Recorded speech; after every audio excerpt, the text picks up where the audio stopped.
ولقد ذرأنا لجهنم كثيرا من الجن والإنس لهم قلوب لا يفقهون بها ولهم أعين لا يبصرون بها ولهم آذان لا يسمعون بها أولئك كالأنعام بل هم أضل وأولئك هم الغافلون.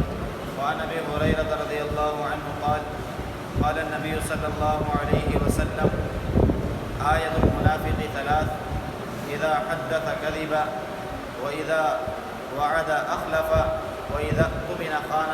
صدق الله وصدق رسوله النبي الكريم ونحن على ذلك لمن الشاهدين والشاكرين والحمد لله رب العالمين. میرے معزز سامعین، میں نے آپ کے سامنے قرآن کریم کی ایک آیت مبارکہ تلاوت کی ہے اور احادیث کے بے شمار مجموعے میں سے ایک چھوٹی سی حدیث مبارکہ تلاوت کی ہے. دعا ہے کہ اللہ رب العزت صحیح بیان کرنے کی توفیق عطا فرمائے، مجھے اور آپ کو اس پر عمل کرنے کی توفیق عطا فرمائے. یہ جو آیت میں نے آپ کے سامنے پڑھی، اس آیت کے اندر اس بات کو ذکر کیا جا رہا ہے کہ جنات اور انسان میں سے بہت سے لوگوں کو جہنم کی طرف لے جایا جائے گا. وہ لوگ کیسے ہوں گے کہ لہم قلوب لا یفقہون بہا، کہ جو جہنم کی طرف جانے والے ہوں گے کہ ان کو اللہ نے دنیا میں دل تو دیے ہوں گے لیکن سمجھ انہوں نے نہیں رکھی ہوگی.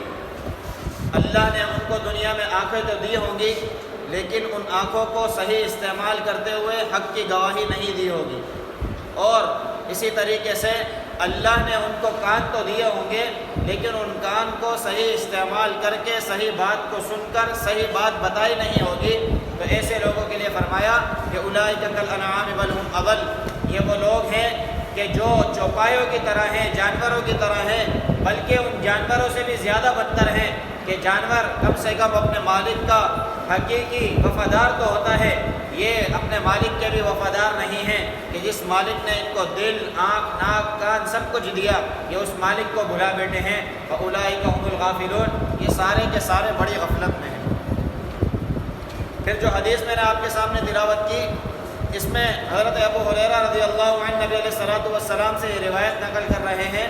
وہ فرماتے ہیں کہ منافق کی 3 نشانیاں ہیں کہ اگر تمہیں دیکھنا ہو کہ یہ بندہ تمہارے ساتھ صحیح ہے یا تمہارے ساتھ صحیح نہیں ہے، یا دنیا کے اندر یہ بندہ حق بجانب ہے یا نہیں ہے، تو اس کے اندر 3 باتیں نوٹ کر لو کہ اذا حدث کذب، کہ جب بھی وہ بات کرے گا تو وہ جھوٹ بات کرے گا، اور جب بھی کسی سے وہ وعدہ کرے گا تو وہ وعدہ خلافی کرے گا، اور جب وہ امانت اس کے پاس رکھوائی جائے تو اس امانت کے اندر خیانت کرے گا.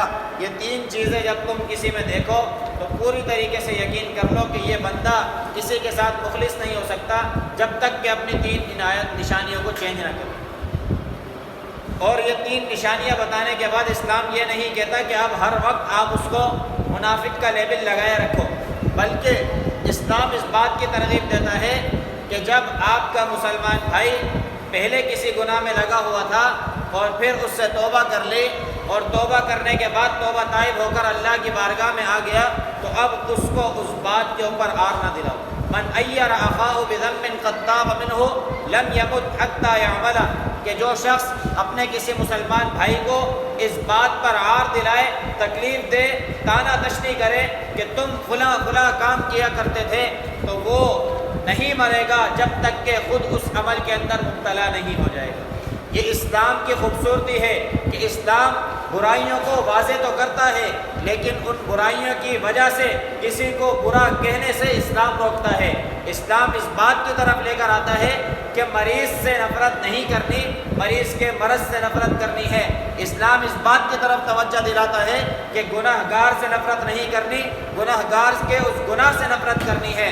اسلام اس بات کی طرف توجہ دلاتا ہے کہ کوئی شرابی، کوئی زانی، کوئی کتنا ہی بڑا بد کردار کیوں نہ ہو، اس کے اس حلیے اور اس عمل کی وجہ سے اس شخصیت سے نفرت کرنے کی اسلام ترغیب نہیں دیتا۔ اسلام کہتا ہے کہ زانی ہے تو اس کو آپ ترغیب دے کر زنا سے دور کریں، اس کو اچھائی کی طرف لے کر آئیں۔ مسلمان کا یہی عمل ہے کہ المسلم، کہ مسلمان تو وہ ہے کہ جب وہ برائی کو دیکھتا ہے اور طاقت رکھتا ہے کہ اپنے ہاتھ سے برائی کو تبدیل کر دے، تو اس برائی کو اس کو چاہیے کہ تبدیل کر دے۔ اگر ہاتھ سے تبدیل کرنے کی طاقت کے باوجود وہ تبدیل نہیں کرتا تو مطلب یہ کہ وہ حقیقی مسلمان نہیں ہے۔ اسی طریقے سے آپ کسی کو ترغیب دے کر، کوئی شخص برائی میں مبتلا ہے، کوئی گناہ میں مبتلا ہے، کوئی کسی بھی وجہ سے فسادات میں پڑا ہوا ہے، آپ اپنی زبان سے تعلیم اور ترغیب دے کر، ترغیب ڈرا کر، جہنم اور جنت دکھا کر، اس کو بتلا کر اگر آپ اس سے پھیر سکتے ہیں، تبدیل کر سکتے ہیں، تو اسلام یہ چاہتا ہے کہ ایک مسلمان دوسرے کو اپنی باتوں سے اسلام کی طرف کھینچ کر لے آئے۔ یہ بھی اس کے ایمان کا درجہ ہے۔ اگر یہ بھی اس کے اندر نہیں ہے تو پھر اس مسلمان کے یا اس گناہ گار کے اس گناہ سے نفرت رکھنا اپنے دل کے اندر یہ ایمان کا تقاضا ہے، لیکن اس شخص سے نفرت کرنا یہ اسلام اور ایمان کا تقاضا نہیں۔ آج ہمارے معاشرے کے اندر فساد جو جس وجہ سے پھیل رہا ہے، جس وجہ سے ہم کٹتے چلے جا رہے ہیں، دور دور ہوتے چلے جا رہے ہیں، ٹکڑے ٹکڑے میں بٹتے چلے جا رہے ہیں۔ ہم ایک کمیونٹی میں رہنے والے 10,000 لوگ ہیں، تو اگر 10,000 لوگوں کو دیکھا جائے تو 1,000 اس میں ٹکڑے بن جائیں گے۔ تو یہ ہے ہماری طاقت کہ ہم نے اپنے آپ کو توڑ توڑ کر اپنی طاقتوں کو کمزور کر رکھا ہے۔ اسلام جا بجا اس بات کی طرف بلا رہا ہے، بھائی یہ جھوٹ بولنا تمہاری برائی ہے، غیبت کرنا تمہاری برائی ہے، خیانت کرنا تمہاری برائی ہے، حسد اور بغض اور کینہ رکھنا تمہاری برائی ہے، معاشرے میں فساد برپا کرنا تمہاری برائی ہے۔ یہ برائیاں ہیں، یہ مرض ہیں، ان مرض کا علاج کرنا ہے، ایسا نہ کرنا کہ جن کے اندر یہ مرض ہے انہی کو ختم کرنا۔ اگر اس طریقے سے کیا جائے گا تو اسلام کا امن کا گہوارہ، جو اسلام کا پیغام ہے، وہ دنیا میں نہیں پہنچ سکے گا۔ اگر یہی طرز عمل صحابہ نے اپنایا ہوتا اور یہی طرز عمل اسلام کی بنیاد ہوتا تو یہ آج اسلام دنیا میں پھیلا ہوا نظر نہیں آتا۔ اسلام کی بنیاد اسی بات پر ہے کہ اگر کسی جگہ پر کوئی گند، کوئی اگر فساد موجود ہے تو اس فساد کی صفائی کرنی ہے، اس دلدل کی صفائی کرنی ہے، نہ کہ یہ کہ اس جگہ کو ختم کر دیا جائے، تباہ اور برباد کر دیا جائے۔ بلکہ اسلام اس بات کی طرف لے کر آتا ہے کہ اس چیز کو اجاگر کیا جائے جس دل کے اندر نور ایمان نہیں ہے، اس کو نور ایمان سے منور کیا جائے۔ جو گناہوں کے اندر پھنس کر کالا سیاہ ہو چکا ہے اس کو ایمان کی روشنی سے منور کیا جائے۔ جس دماغ کے اندر فسادات اور شیطانی خیالات آتے ہیں اس شیطانی خیالات سے اس کو پاک کر کے اس کو نورانی روشنی دی جائے، یہ اسلام سکھاتا ہے۔ اسلام اپنے ہر بندے کو پکڑ کر دین اسلام پر چلنا سکھاتا ہے۔ اسلام پکڑ کر دین اسلام کے بعد دنیا میں اچھی زندگی کیسے گزارنی ہے وہ بھی سکھاتا ہے۔ پھر جب اس دنیا میں اچھی زندگی گزار کر جائیں گے تو آخرت میں بھی اچھی زندگی، یہ اسلام اس بات کی ضمانت دیتا ہے۔ اسلام لڑائی اور فسادات اور توڑ اور جھگڑے اور ایک دوسرے کو الگ الگ کر دینے کی ترغیب نہیں دیتا، بلکہ اسلام تو کہتا ہے کہ اپنے کسی مسلمان بھائی سے 3 دن سے زیادہ کا تعلق ہی نہ رکھو، اور یہ بھی بتاتا ہے کہ اگر تمہیں لگتا ہے کہ بار بار دھوکہ، بار بار فساد ہے تو آپ نے اس کی شخصیت سے نفرت نہیں کرنی، اس کے گناہ سے نفرت کرنی ہے۔ کوئی ترغیب، کوئی ایسا ڈھانچہ بنایا جائے، کوئی ایسا ایک پلیٹ فارم بنایا جائے جو اس کی ترغیب بھی کرے، اس کو صحیح بھی کرے، اس کی تصحیح بھی کرے۔ اگر ایسے ہی چھوڑ دیا جائے گا تو مجھے بتائیں کہ وہ چیز صحیح ہوگی یا مزید بگاڑ کی طرف چلی جائے گی۔ آج آپ نے دھوکہ کھایا، کل کسی اور کو دھوکہ دے گا، پرسوں آگے جا کر وہ اپنے ساتھ کمیونٹی بنا کر پورے معاشرے کو دھوکہ دینے کی طرف آ جائے گا۔ اگر اس ایک شخص کو ہم نے نہیں پکڑا تو وہ معاشرے کے لیے کینسر کا باعث بنے گا۔ یہ دین اسلام سکھاتا ہے کہ اگر تمہارے ساتھ بھی کوئی غلط کر دیتا ہے تو اس کو بھی اسلام کی تعلیمات سے منور کریں، اسلام کی تعلیمات سے اس کو روشناس کرائیں، اس کو اکیلے اس بوال میں، اس دنیا میں پڑے رہ کر کینسر بھرنے کی طرف نہ چھوڑیں، بلکہ اسلام سے اس کو جوڑتے رہیں، کسی نہ کسی درجے میں اس کو اسلام کی طرف کھینچیں، اسلام کی تعلیمات کی طرف لے کر آئیں۔ اسلام برائیوں سے دور کرتا ہے۔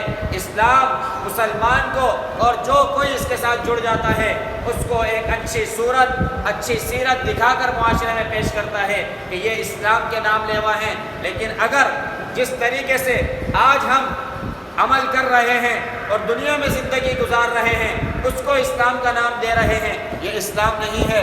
اسلام، حقیقی اسلام، نبی علیہ الصلوۃ والسلام کی سیرت، نبی علیہ الصلوۃ والسلام کے اخلاق، صحابہ اکرام کا کردار، صحابہ اکرام کی عملی زندگی، بزرگان دین جو اس دنیا میں کر چلے گئے، وہ حقیقی اسلام ہے۔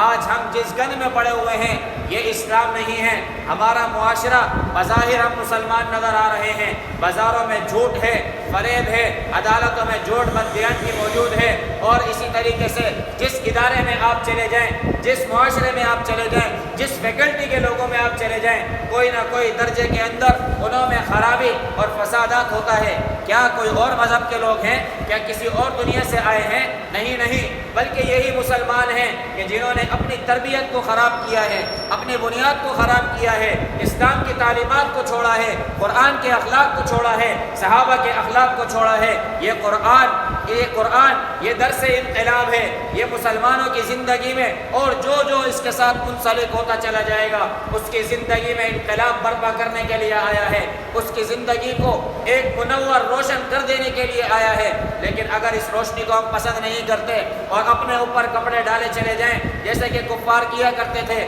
اسلام کی تعلیمات ان کے پاس آتی، اسلام کی سزائیں ان کے پاس آتی تو کانوں میں انگلیاں ڈال کر ٹھوسنا شروع کر دیتے کہ کہیں اسلام کی دعوت اور قرآن کے کلمات ہمارے اندر نہ اتر جائیں اور ہم صحیح بات کی طرف نہ آ جائیں۔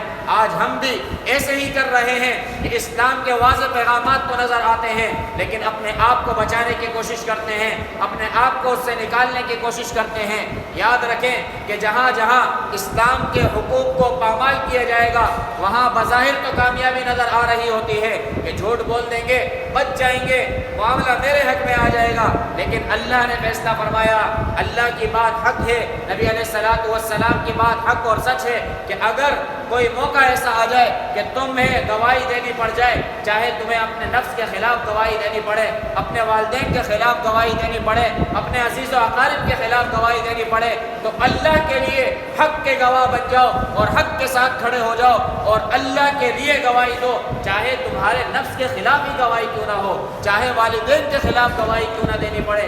آج ہم یہ دیکھتے ہیں کہ بھائی گھر والے کے لیے تو دینی ہے گواہی، کیوں نہ جھوٹ بول دیا جائے، تھوڑی دیر کے لیے بول دیا جائے، اللہ سے توبہ کر لیں گے۔ آپ کے جھوٹ بولنے کی وجہ سے جن لوگوں کے حقوق تلف ہوئے، جن لوگوں کے ساتھ حق تلفی ہوئی، اس کی کون معافی مانگے گا؟ یہ حقوق العباد کون جا کر پوچھے گا کہ کس کے ساتھ میرے جھوٹ کی وجہ سے، میرے ایک سگنیچر کی وجہ سے، میرے ایک معاملے کی وجہ سے کس کے ساتھ حق تلفی ہوئی؟ یہ معاشرتی زندگی ہے کہ اس میں جو گناہ کریں گے وہ عالمگیر گناہ ہوگا کہ ایک سے معافی مانگنی پڑے گی۔ اب آپ مجھے بتائیں کہ کون شخص ہے جو ایک کے پاس جا کر معافیاں مانگے؟ یہ اسلام اس بات کی طرف لے کر آتا ہے کہ معاشرتی برائیوں سے بچیں، اللہ کے لیے جو گناہ ہو گئے اللہ سے معافی مانگیں گے، اللہ معاف کر دیں گے، لیکن جو بندوں کے حقوق تلف کریں گے ایک بندے سے کیسے معافی مانگیں گے؟ اور جب تک معافی نہیں مانگیں گے وہ گناہ معاف نہیں ہوگا۔ اور کل قیامت کے دن اللہ نے انصاف کا پیمانہ رکھا ہوا ہے کہ ہر ایک کو اس کے حقوق دیے جائیں گے۔ جب آپ کے سگنیچر کی وجہ سے، آپ کے جھوٹ بولنے کی وجہ سے، آپ کے غیبت کرنے کی وجہ سے، آپ کے دل میں برائی رکھنے کی وجہ سے، حسد کرنے کی وجہ سے، کسی کے خلاف برا بولنے کی وجہ سے دنیا میں ایک فساد برپا ہوا، اس کا جواب بھی کل قیامت کے دن آپ نے اور مجھے دینا پڑے گا کہ جو ہماری وجہ سے برائی پیدا ہوئی۔ تو اس معاشرے کو اسلام کے تقاضے کے مطابق ایک مسلمان ہونے کے ناطے اس بات کی طرف لے کر آئیں کہ اللہ نے مسلمان کو حکم دیا کہ تمہارا ایمان کبھی جب ہوگا کہ جب تم برائی کو اچھائی سے بدل دو۔ اگر ہاتھ سے بدلنے کی طاقت رکھتے ہو تو ہاتھ سے بدل دو اس کو، اگر تم ہاتھ سے بدلنے کی طاقت نہیں رکھتے تو تمہارا ایمان کامل تب ہے جب تم اس برائی کو اپنی زبان سے اچھائی میں بدل دو۔ اگر تم اس کی بھی طاقت نہیں رکھتے تو اس برائی کو اپنے دل میں برا جانو، کبھی برے لوگوں کا ساتھ نہ دو، برائی کے ساتھ کھڑے نہ ہو، برائی کے اوپر اپنی زبانوں کو بند نہ رکھو، بلکہ برائی کو علل اعلان برا کہیں تاکہ جو برائی کے اندر مبتلا ہو رہا ہے اس کو معلوم ہو جائے کہ بھائی میں غلط بات کی طرف جا رہا ہوں۔ ابھی حال ہی میں کرونا کا مرض گزرا، کون ایسا شخص تھا کہ جو کسی کو یہ نہ کہے کہ بھائی فلاں چیز کو آپ نہ جانا کیونکہ آپ کو کرونا وائرس کے شکار ہو جاؤ گے؟